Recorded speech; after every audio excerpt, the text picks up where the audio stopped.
Baik, Assalamualaikum warahmatullahi wabarakatuh. Sebelumnya yang terhormat, kepada Bapak Dr. Wirmi Eka Putra, SE MSI, selaku dosen pengampu mata kuliah Akuntansi Syariah, serta teman-teman yang saya banggakan.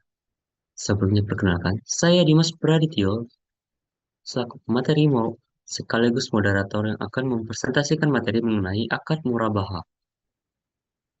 Lanjut ke materi berikutnya yaitu pengertian akad murabahah.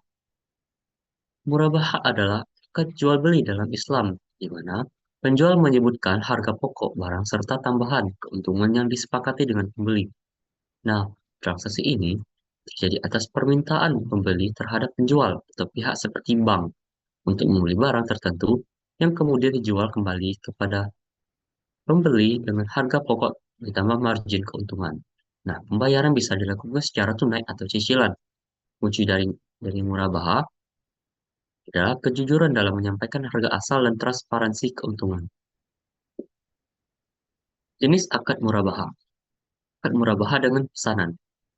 Jenis murabahah di mana penjual, misalnya bank syariah, hanya membeli barang setelah ada pesanan dari pembeli.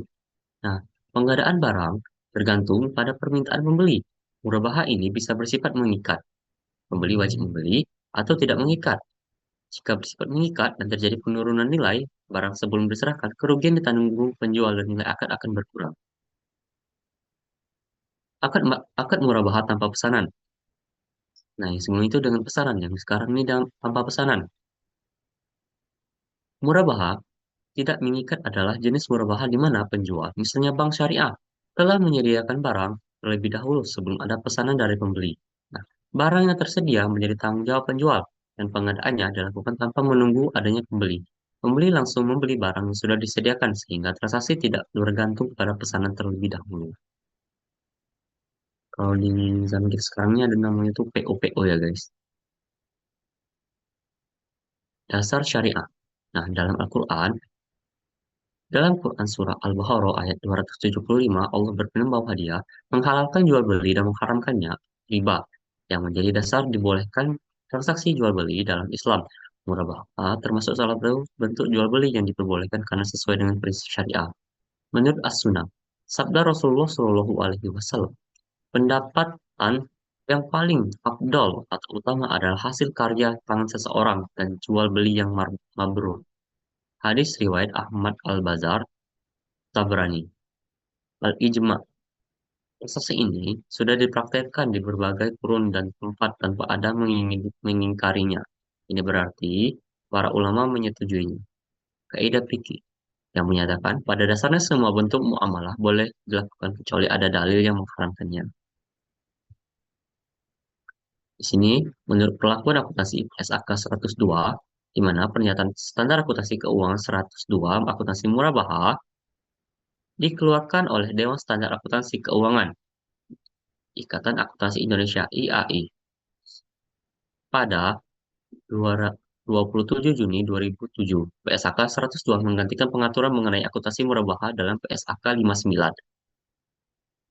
Akuntansi perbankan syariah dikeluarkan pada 1 Mei 2002.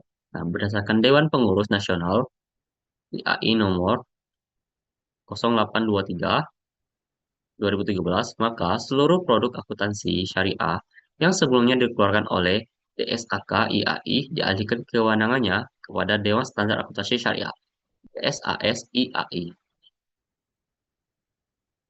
Nah, di sini ada terjadi revisi PSAK 102 yang mana itu pada tanggal 13 November 2013 sehubungnya dengan keluarnya Fatwa Dewan Syariah Nasional Majelis Ulama Indonesia tentang metode pengakuan keuntungan tamwil